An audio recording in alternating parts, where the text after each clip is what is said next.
Leviticus 23. And the Lord spake unto Moses, saying, Speak unto the children of Israel, and say unto them, concerning the feasts of the Lord, which ye shall proclaim to be holy convocations, even these are my feasts.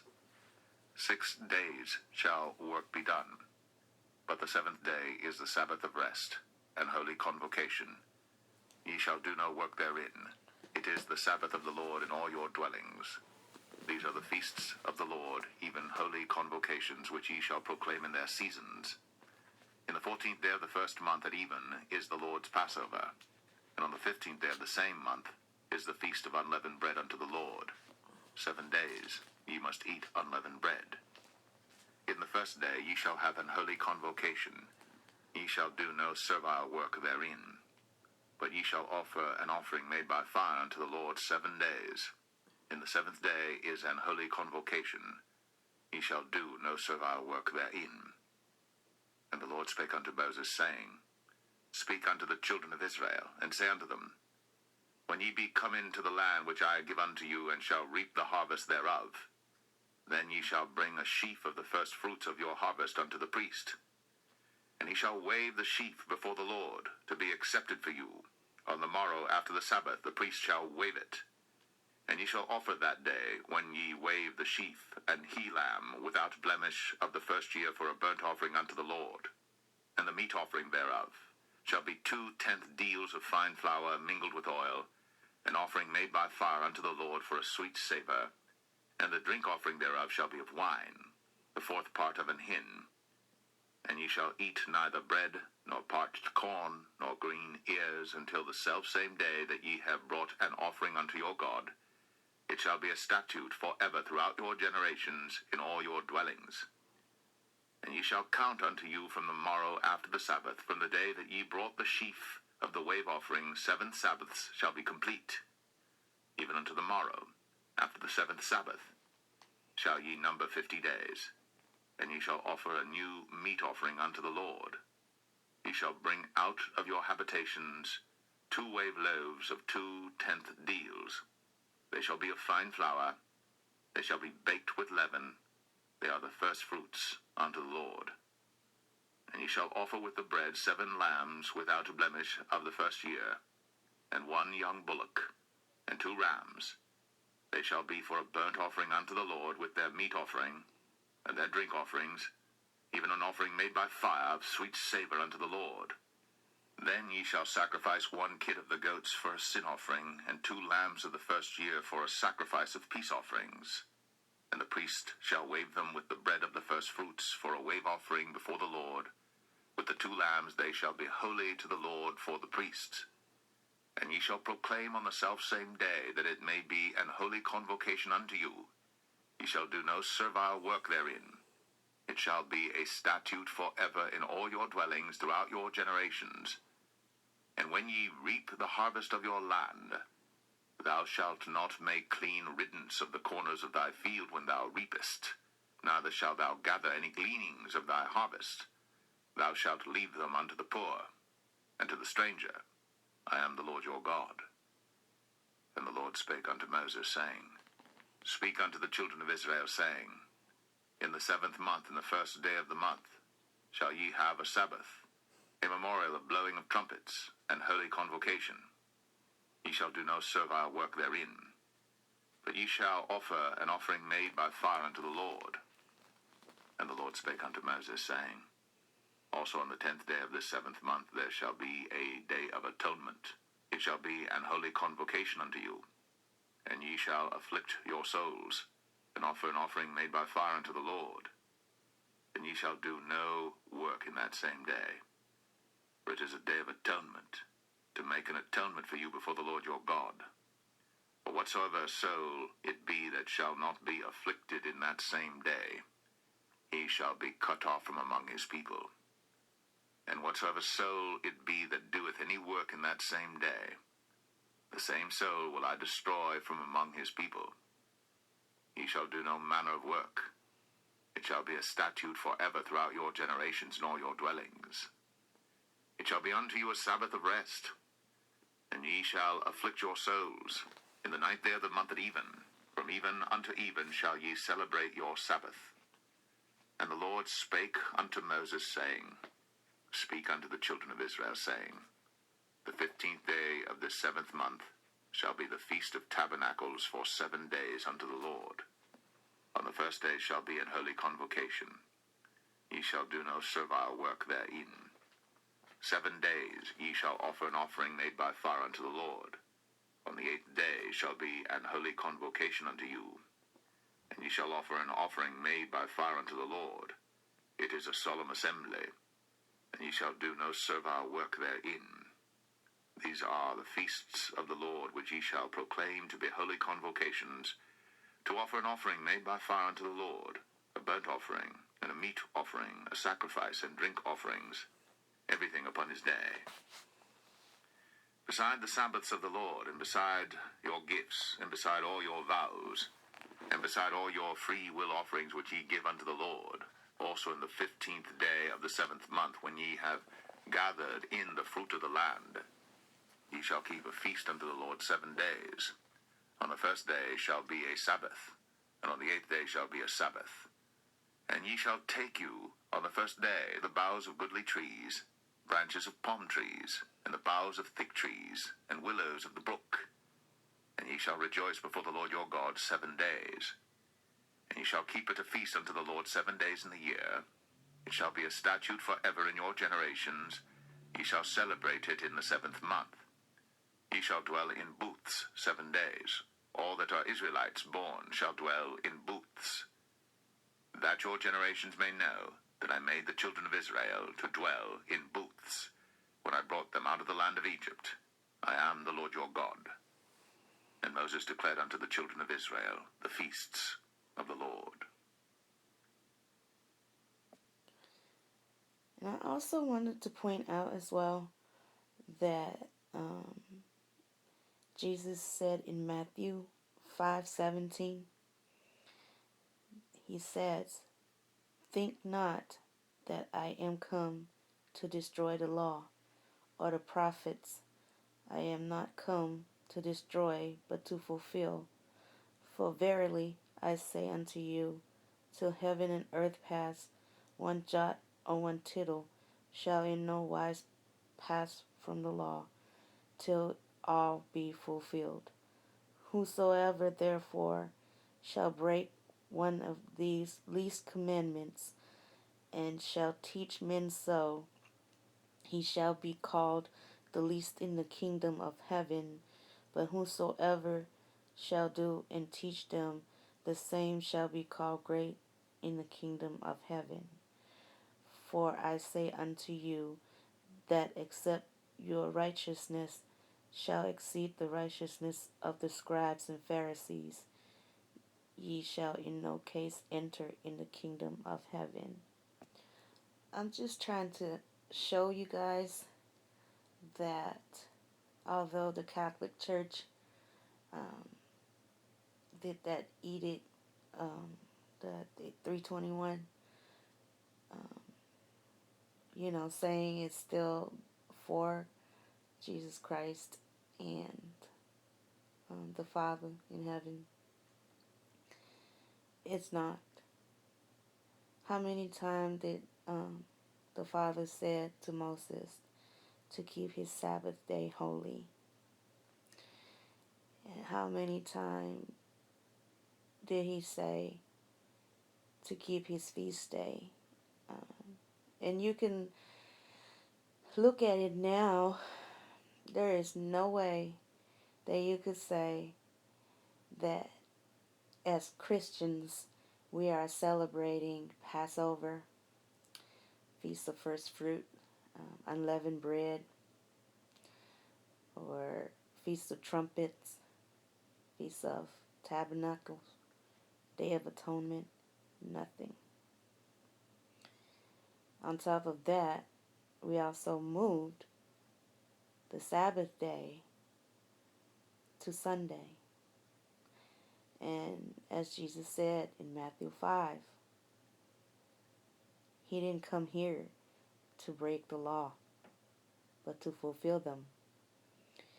So that counters exactly what the Catholic Church uses as a reason to change it to Sunday because it was the day that he had risen.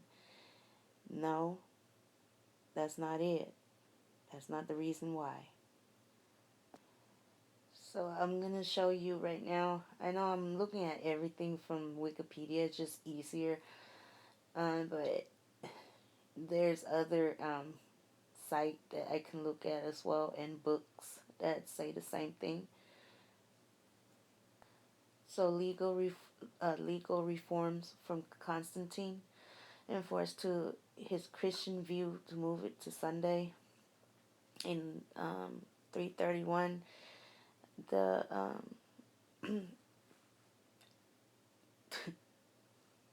Constantine asked them to deliver the 50 Bibles.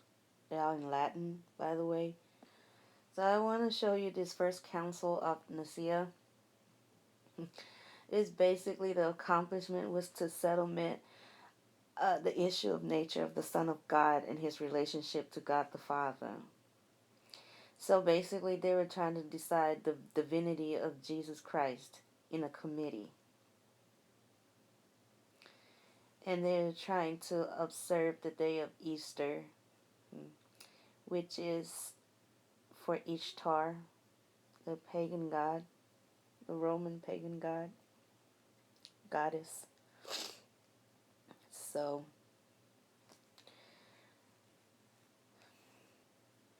this is what 325 AD.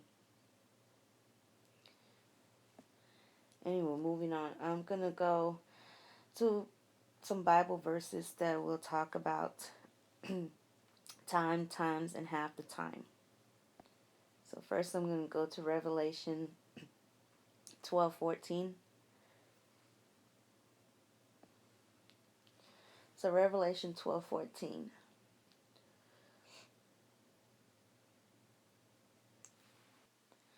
Let's go with Revelation 12:3. No, 12:5 first.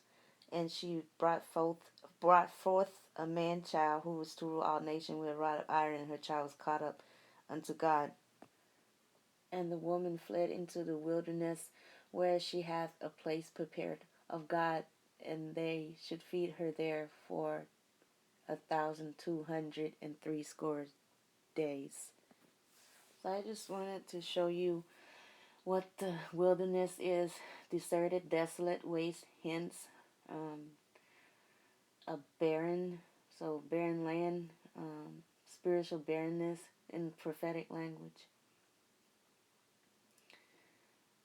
So,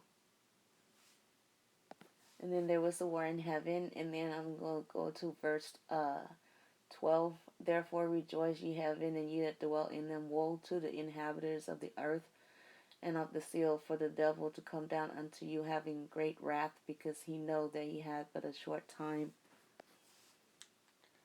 So the dragon persecuted the woman. So we go to verse 14. And the woman were given 2 wings of great eagle, that she might fly into the wilderness, into her place where she nourished for a time and times and half a time from the face of the serpent. In verse 17, and the dragon was wroth with the woman, and went to make war with the remnant of her seed, which keep the commandments of God, and have the testimony of Jesus Christ. In Sir Isaac Newton book on Revelation, how he interpreted the great eagle is the Roman Empire. This is the beast out of the sea is the Roman Empire. Earth is the Greek. And I want to draw your attention to verse 5. And there was given unto him a mouth speaking great things and blasphemies, and power was given unto him to continue 42 months, which is 1,260 days, which is years in the prophetic language. And so the next verse I want to go to is Daniel 7, um, verse 25, which states, "And he shall speak great words against the Most High, and shall wear out the saints of the Most High, and think to change times and laws, and they shall be given into his hand until a time and times and the dividing of time," which also means 1260,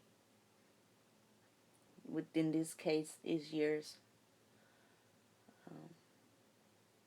And I want to keep going. 26, "But the judgment shall sit, and they shall take away his dominion, to consume and destroy it unto the end.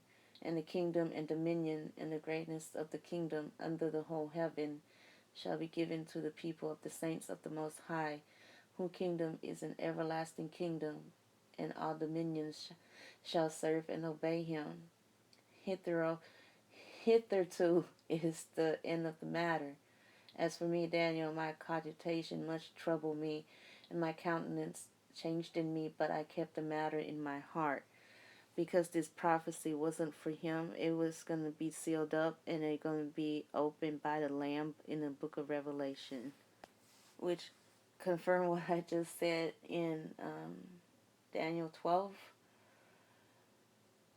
Um, Let me see, number 4. "But thou, O Daniel, shut up the words and seal the book, even to the time of the end. Many shall run to and fro, and knowledge shall be increased." And no one can deny that right now our knowledge are increasing. A lot of us have woken up.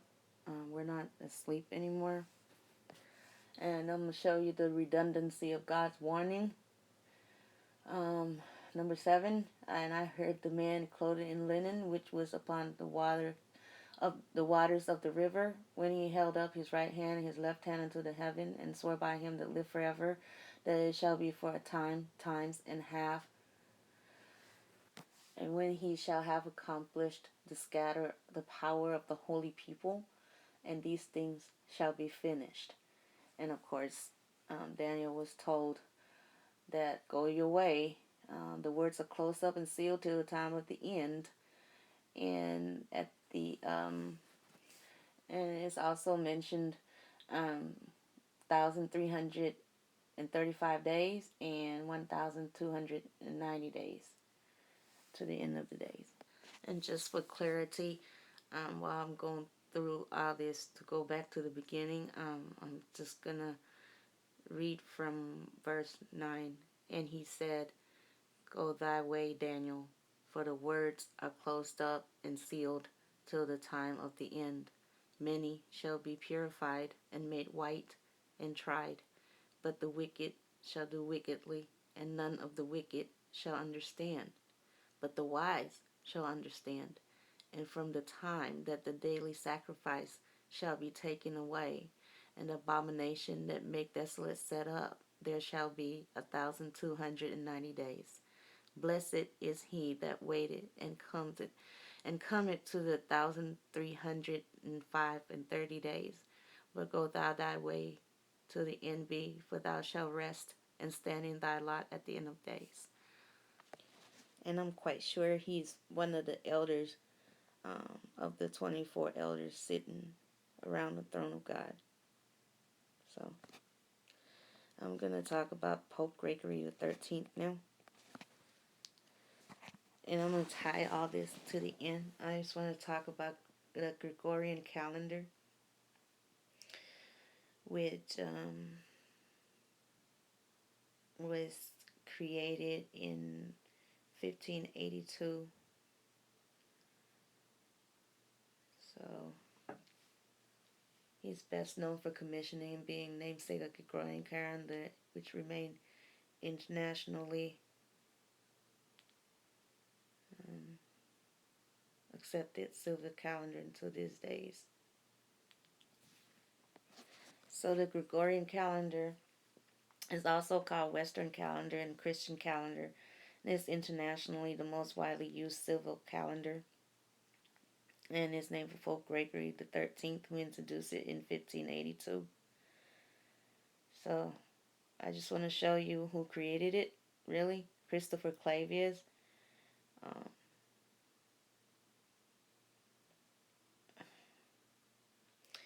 he was a German Jesuit mathematician and astronomer. So he was a Jesuit priest, and all Jesuit priests have plenty of knowledge. I mean, they are well learned people. So, and now it's gonna be kind of boring and confusing because I'm gonna try to show you what they reform all this time and law to in this 1582. So, so the Gregorian reform contained two parts: a reformed Julian calendar as used prior to Gregory the 13th, and basically to calculate the date of Easter. I mean, they do this just for her. So this is so confusing. Every year is exactly divisible by 4. It's a leap year, except for years that are exactly divisible by 100. And this centurial year are leap years if they're exactly divisible by 400. For example, in the year 1700, 1800, 1900 are not leap years, but the year 2000 is. I mean, come on, seriously. 365.25 days. When God created the world and the time and space and everything else, He said a year shall be 360 days. A month shall be 30 days. A week shall be 7 days. That's it. That's it. It's just so simple. I mean, really. 365 days, 5 hours, 49 minutes, and 12 seconds. And reduction 10 minutes, 48 seconds per year. You gotta be kidding me. Said the canonical Easter table was devised at the end of the 3rd century when vernal equinox fell either on 20th of March or the 21st of March, depending on the year precision of the leap year cycle. How confusing is this? I mean, is it designed exactly to keep us off guard? I mean, just off our feet, can't even count times anymore.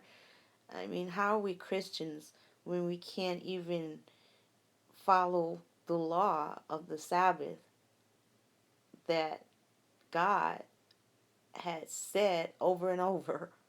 This is what you do. And, to know Him is to follow His law. To love Him is to follow His law. And Jesus said as well, He said He did not come to abolish the law. So what's all this stuff? What is all changing laws and time? I mean, how are we supposed to? Oh, the fall feast, Rosh Hashanah, the first day of 7th month. So the first day of 7th month is what? What's the 7th month? July? July 1st? I mean, come on. And what? The month doesn't even sound right. October. What's oct? 8? Octo? Octagon? 8? What month is that? 10th? I mean, I don't know. Anyway, I'm just going over it, just briefly going through a Hebrew calendar, and how easy it was. But this one is not easy either because their year is wrong, because they stopped counting and they don't even do Jubilee anymore because all 12 tribes is not there, they said, so they're not doing Jubilee. And they're still waiting for their Messiah, see? So that's who they were waiting for. Like I said, if you reject the Son, you reject the Father. They're waiting on the wrong Messiah. And this is just to show you that about a day and hours, um, God's day started in the evening, because in Genesis it said, and it was evening the first day, it was evening the second day. So sunset to sunset, that's the day. It doesn't start in the morning when the sun come up. I mean, how are we going to gain our footing with this? Do you feel like you belong here in this world without this confusion? Well, I don't. So let's go here. The weekdays start with Sunday, day 1, Yom Rishon, and proceed to Saturday, day 7, Sabbath day, Shabbat. Since some calculators use division, the remainder of 0 signifies Saturday. So by now, 25 minutes in, if you're watching this, I hope that you see how important it is to the Father and Jesus Christ that we keep the Sabbath day. We don't even keep the 4th commandment. I mean, who keep the 4th commandment? When I was growing up, nobody. If you don't keep the 4th commandment, you don't keep the rest of the commandment. None. Especially the first 3. Because if you don't keep to the Sabbath and keep it holy, then you break the 1st commandment. Thou shalt love the Lord your God. You don't have other God before him. So we worship on Sunday, and that's another God. I know I'm showing Leviticus, but we heard it in the beginning. While we're looking at Leviticus, I want to read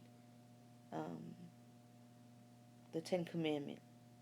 I am the Lord thy God, who brought thee out of the land of Egypt, out of the house of bondage. Thou shalt have no other gods before me. That's the 1st commandment. Thou shalt not make unto thee a graven image, nor any manner of likeness of anything that is in heaven above, or that is in the earth beneath, or that is in the water under the earth. That's the 2nd commandment. The 3rd commandment. Thou shalt not bow down unto them, nor serve them, for I, the Lord thy God, am a jealous God, visiting the iniquity of the fathers upon the children unto the 3rd and 4th generation of them that hate me, and showing mercy unto the 1,000th generation of them that love me and keep my commandments. Oh, that was all 2nd. My bad. And then the 3rd commandment would say, Thou shalt not take the name of the Lord thy God in vain, for the Lord will not hold him guiltless that take his name in vain. And then we come to the 4th commandment. Remember the Sabbath day, to keep it holy. 6 days shalt thou labor and do all thy work. But the 7th day is the Sabbath unto the Lord thy God. In it thou shalt not do any manner of work, nor thy son, nor thy daughter, nor thy manservant, nor thy maidservant, nor thy cattle, nor thy stranger that is within thy gate. For in 6 days the Lord made heaven and earth, the sea, and all that is in them, and rested on the 7th day. On the 7th day, wherefore the Lord blessed the Sabbath day and hallowed it. My point is, when you break the 4th commandment, just by moving it from his appointed day, you then break the 1st one, that you are actually have other gods before him. Whether you know it or not, whether it's knowingly done or not, you have other gods before him, which is the sun god. Ugh. And the 2nd commandment, graven image. I mean, we see that all the time. The Virgin Mary statue, a statue of saints, statue of popes. And then, anyway, dead men. They're worshiping dead men. They sanctify dead men. Instead of in Elijah, You know, God even said that you use what I give you and worship dead men. Thou shalt not bow down unto them nor serve them. Okay. Thou shalt not take the name of the Lord thy God in vain. I mean, when we worship the sun god or the moon god or whoever we worship in on these days, are we worshiping God? Are we using his name in vain? I say not. I say we are. Once again, I just want to show the redundancy. He's warned us. It's almost like, come on, are you deaf and dumb that you, or blind that you can't see this? I felt like that when I was like, wow. Thus the heaven and earth were finished, and all the host of them. And the seventh day, God ended his work, which he has made, and rested on the seventh day from all his work, which he has made. And God blessed the seventh day and sanctified it, because in it he had rested from all his work, which God had created and made. So anyway, here is 1260 plus 321, which is when Constantine moved the Sabbath day to Sunday to worship the sun god. And it comes to 1581 AD. And 1581 AD obviously is before 1582 AD. And if we think that they work on a Gregorian calendar in one day, then hey, it's 1582. I'm wrong. But in 1581, I'm sure they were already working on it. So, what all this is about, just to show you that the great apostasy started on that day in May 321 AD, which signified by the woman that travail in birth pain, and went to the wilderness for 1260 years.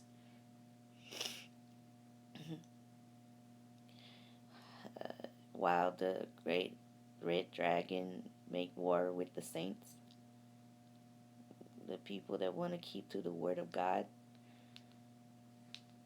and nothing else.